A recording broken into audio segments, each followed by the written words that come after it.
¿Sabías que algunos de los dioses más poderosos de Egipto nacieron gracias a un acto de rebelión contra el dios del sol?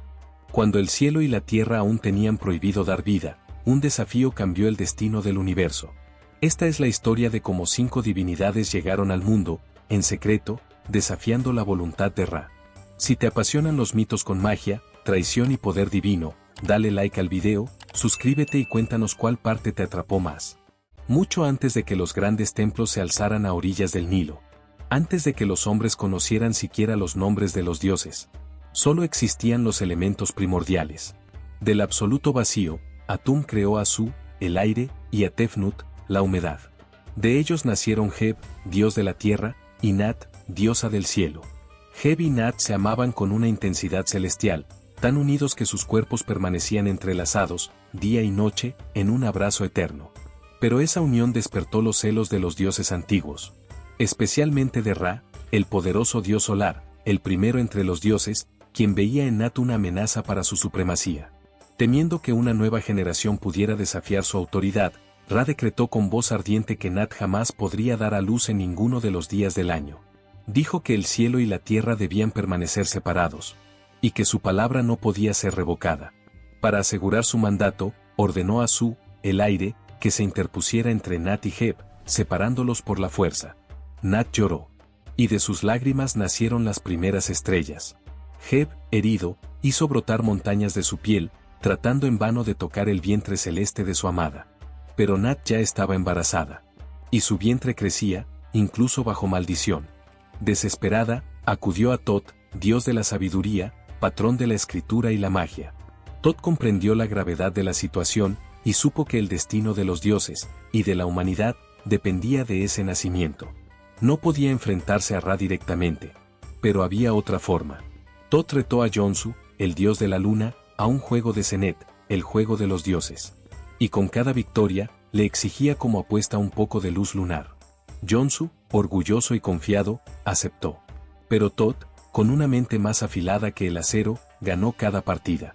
Cuando la luna le cedió suficiente luz, Tot la transformó en tiempo, creó 5 días adicionales que no pertenecían al calendario oficial de Ra, compuesto solo por 360 días. Esos 5 días no existían dentro del tiempo divino. Eran días prohibidos. Pero eran perfectos para que Nat diera a luz. En el primer día nació Osiris, con la nobleza del Nilo y la mirada de un rey justo. El segundo, Horus el Viejo, una entidad celeste de alas infinitas. El tercero, Ses, con ojos tempestuosos y una energía indomable. El cuarto, Isis, envuelta en una luz plateada, con sabiduría y poder en su primer llanto. Y el quinto día nació Neftis, silenciosa como la noche, guardiana de los secretos. 5 hijos, destinados a cambiar el destino de los dioses y del Egipto eterno. Pero lo que parecía una victoria, era apenas el inicio de una guerra que atravesaría los siglos. Los 5 hijos de Nat crecieron con dones que ningún otro ser poseía. Cada uno representaba un aspecto esencial de la existencia: el renacimiento, el poder, la magia, el orden y el misterio. Pero desde el principio, estaba escrito que entre ellos no habría paz. Osiris, el primogénito, fue admirado tanto por los dioses como por los mortales. Su corazón era justo, su sabiduría inmensa. Fue coronado rey de Egipto, gobernando con equilibrio y abundancia. Bajo su reinado, la tierra floreció, el Nilo siguió su curso en armonía, y los rituales sagrados prosperaron. A su lado, Isis, su hermana y esposa, se convirtió en reina y protectora de la magia. Con sus encantamientos, sanaba a los enfermos, protegía a los viajeros y guiaba a los sacerdotes. Pero la ascensión de Osiris encendió la oscuridad en los ojos de Ses. Ses, nacido con la furia del desierto y el caos en su esencia, se sentía ignorado. Aunque era fuerte e imponente, los demás dioses lo miraban con recelo, temiendo su carácter indomable. Él creía que el trono le pertenecía por derecho, y no estaba dispuesto a vivir bajo la sombra de su hermano. Su envidia se convirtió en obsesión. Ses planeó meticulosamente la caída de Osiris. En un gran banquete, ofreció un sarcófago bellamente tallado en madera de cedro, diciendo que lo regalaría a quien encajara perfectamente en él.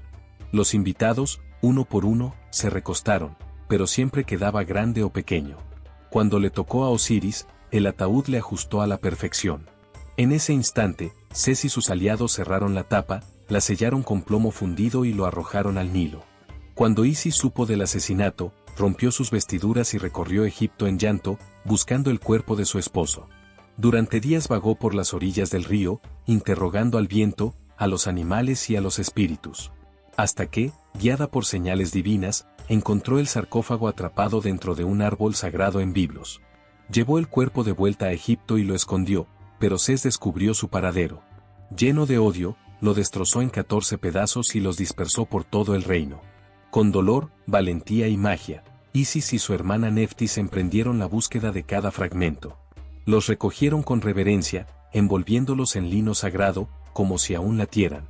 Entonces Tot descendió de las estrellas. Con palabras de poder, condujo un ritual prohibido. Juntos, restauraron el cuerpo de Osiris. En un instante fuera del tiempo, Isis se unió a su esposo revivido, y concibió un hijo, Horus, el heredero del trono. Pero Osiris no podía quedarse entre los vivos. Descendió al mundo subterráneo, convirtiéndose en dios de los muertos y juez de las almas. Sés, ahora señor del desierto y del caos, creyó haber vencido. Pero en el silencio, crecía un nuevo enemigo. Un hijo nacido de la muerte, alimentado por justicia y sangre divina. Horus nació oculto entre los pantanos del delta del Nilo, entre juncos, bruma y sombras, protegido por encantamientos y guardianes invisibles. Isis lo crió en silencio, con amor inmenso y vigilancia constante. Sabía que ese niño no era solo su hijo. Era la última esperanza. La chispa de justicia que habría de devolver el equilibrio al mundo. Desde pequeño, Horus demostró fuerza, inteligencia y un sentido de propósito que iba más allá de su edad. Fue entrenado en secreto por deidades sabias, guiado por espíritus del más allá. Cada paso que daba lo acercaba a su destino: enfrentar al asesino de su padre, reclamar el trono que le pertenecía. Cuando alcanzó la madurez, Horus se presentó ante el Consejo de los Dioses. Exigió justicia. Pidió el trono usurpado. Pero Sés, con voz temblorosa de ira y ojos como carbones ardientes, lo enfrentó sin miedo. Entonces comenzó la guerra más larga y simbólica de toda la mitología egipcia. Horus contra Sés. Orden contra caos. Legado contra usurpación. La lucha se libró en múltiples planos. En la tierra, en el cielo, en el Duat.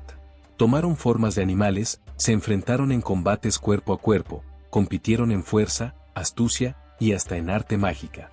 En una de las batallas más violentas, Sés logró arrancar el ojo izquierdo de Horus, el ojo de Horus, símbolo de la visión, la protección y la conciencia. Pero Tot, eterno restaurador, lo sanó. Y ese ojo, ahora reconstruido, se volvió uno de los talismanes más poderosos de Egipto. Era usado para proteger, para sanar, y para guiar las almas de los muertos en su viaje final. Representaba sacrificio, resistencia y justicia restaurada. Después de años de conflicto, el juicio final se llevó a cabo en el gran salón de Maat. Los dioses escucharon. Pesaron palabras, actos y símbolos. Y fue desde el inframundo que Osiris alzó su voz. Declaró que el trono debía regresar a Horus, su hijo legítimo. Sés, aunque vencido, no fue destruido. Fue enviado al desierto, condenado a encarnar el caos. Porque incluso el caos tiene su lugar en el equilibrio del universo. Horus fue coronado. El cielo y la tierra volvieron a armonizarse. Su reinado se convirtió en el modelo eterno para todos los faraones. Cada rey de Egipto sería, desde entonces, la viva encarnación de Horus. Isis, venerada como Gran Madre, se convirtió en la diosa más amada del país del Nilo. Símbolo de sabiduría femenina, resistencia y amor inmortal. Sés, por su parte, fue temido, pero también respetado. Porque en su furia, también existía propósito. Y sin sombras, no hay luz.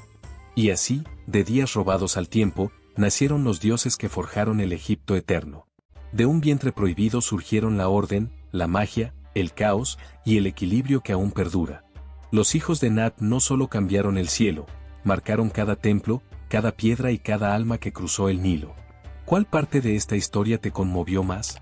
Déjanos tu comentario, suscríbete y acompáñanos en más leyendas que desafían al tiempo.